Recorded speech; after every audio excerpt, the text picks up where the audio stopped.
आज़ादी के 75 साल पूरा होने का जश्न मना रहे हैं। इसी क्रम में आज गाजियाबाद के नवीन हॉस्पिटल मेरठ रोड ने गाजियाबाद का सबसे बड़ा राष्ट्रीय ध्वज अपनी बिल्डिंग नवीन हॉस्पिटल पर लगाया, जो लगभग 55 फुट चौड़ा 65 फुट लंबा है।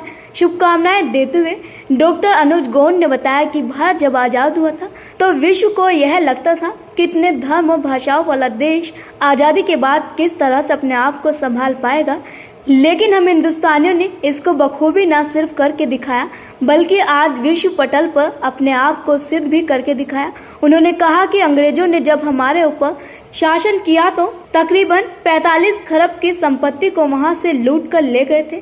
कल सभी यह सोचते थे कि यह देश अब चल नहीं पाएगा बल्कि दोबारा गुलाम होने की स्थिति में खड़ा होगा, लेकिन आज आप देखिए कहाँ खड़े हैं।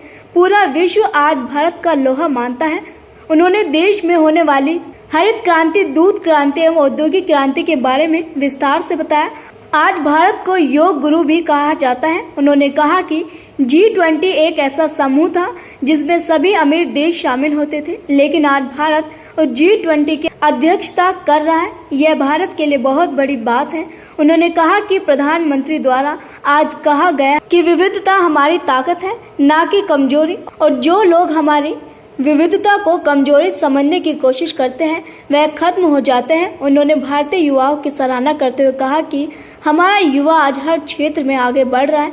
उन्होंने कहा कि आज का दिन वह दिन है जब अपने शहीदों और अपने इतिहास को याद करें और सोचें कि हमें आगे क्या करना है जिससे कि हम अपने देश को और आगे बढ़ा सके। डॉक्टर अनुज गोंड द्वारा गाजियाबाद की जनता को यह संदेश भी दिया कि हमारे राष्ट्रीय ध्वज को, जो कि हमारी आन बान और शान का प्रतीक है, अपने घर पर लगाए और हर घर तिरंगे के अभियान में शामिल हो। तिरंगे झंडे से जो हमें प्रेरणा मिलती है उसे जन जन तक पहुंचाना है। हमारे झंडे में जो केसरिया रंग है वह बलिदान का प्रतीक है और सफ़ेद रंग शांति का प्रतीक है और जो हरा रंग है वह उन्नति का प्रतीक है। इसलिए जो हमारा तिरंगा झंडा है यह संदेश देता है कि हमारे देश को शांति के साथ उन्नति की राह पर ले जाएगा, और जो हमारी राष्ट्रीय एकता, अखंडता और सुरक्षा पर कोई देखने की कोशिश करेगा तो उसके लिए हमारे नागरिक बलिदान देने से पीछे नहीं हटेंगे। इसी के साथ मैं गाजियाबाद की समस्त जनता को स्वतंत्रता दिवस की हार्दिक शुभकामनाएं देता हूं। सर, आपका परिचय? मेरा नाम डॉक्टर अनुज गौड़ है। मैं मेडिकल सुपरिटेंडेंट नवीन हॉस्पिटल मेरठ। सर, आज नवीन हॉस्पिटल के बाहर इतना बड़ा हमारा राष्ट्र ध्वज लगाया गया है, इसके पीछे का क्या कारण है? सबसे पहले आज़ादी के अमृत महोत्सव पर आप सभी देशवासियों को बहुत बहुत हार्दिक शुभकामनाएं, बहुत बहुत बधाई। जैसे कि हम आज़ादी का इतना बड़ा पर्व मना रहे हैं तो माननीय प्रधानमंत्री की तरफ से सबको हर वर्ष की तरह इस बार भी हमने हमारे राष्ट्रीय ध्वज का काफ़ी ज़्यादा से ज़्यादा इस्तेमाल करने के लिए कहा गया। तो हम और हमारी टीम ने ये सोचा, अस्पताल की तरफ से एक निर्णय लिया गया कि इस तरह का झंडा लगाया जाए जो न केवल दूर से देखने में अच्छा लगे, उसको हर्ष का एक कारण बने, बल्कि लोगों को रुक करके मैसेज भी दे तो फिर इसके बारे में जानना चाहें और अधिक से अधिक लोग इसके चीज़ के लिए अवेयर हो कि हमें झंडे का इस्तेमाल, झंडे का प्रयोग, झंडे का ध्वजारोहण जिसे कहना चाहिए, ध्वज को इस्तेमाल करना चाहिए। सर, गाजियाबाद की जनता से क्या मैसेज देना चाहते हैं? देखिए, गाजियाबाद की जनता और पूरे देश की जनता, जो भी लोग मेरे को इस समय सुन रहे होंगे, उनको मैं ये कहना चाहता हूँ कि आज़ादी तो हमने नहीं ली। हमारा जन्म एक आज़ाद देश में हुआ।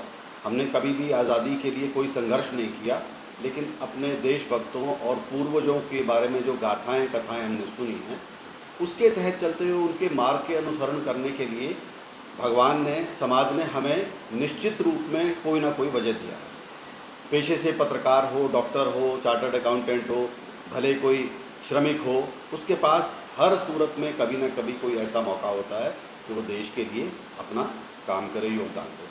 वो पैसे के रूप में हो सकता है, वो श्रम के रूप में हो सकता है, किसी कार्य के रूप में।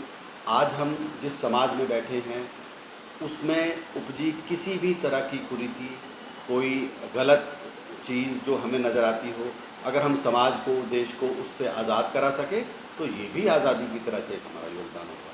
पेशे से एक डॉक्टर होने के नाते मुझे इतने अच्छे बड़े अस्पताल में काम करने का अवसर मिल रहा है, तो हमारे अस्पताल के चेयरमैन और डायरेक्टर डॉक्टर नवीन कुमार और डॉक्टर श्री धनंजय तेवतिया, उनकी तरफ से भी हमारा जब भी कोई इस बारे में बात होती है वो कहते हैं जो भी समाज के गरीब वर्ग के लोग जो किसी भी वजह से प्राइवेट चिकित्सा कराने में सक्षम नहीं है या कम खर्च करने के, उनके लिए जिस भी रूप में हम दवा के रूप में, इलाज के रूप में जब भी मदद कर सकें, कोई मदद कर सके, तो अस्पताल हमेशा इस चीज़ के लिए अग्रसर है। इन्हीं शब्दों के साथ मैं आप सभी को आज़ादी की बहुत सर, ये जो आप गरीब लोगों को जो इलाज कराते हैं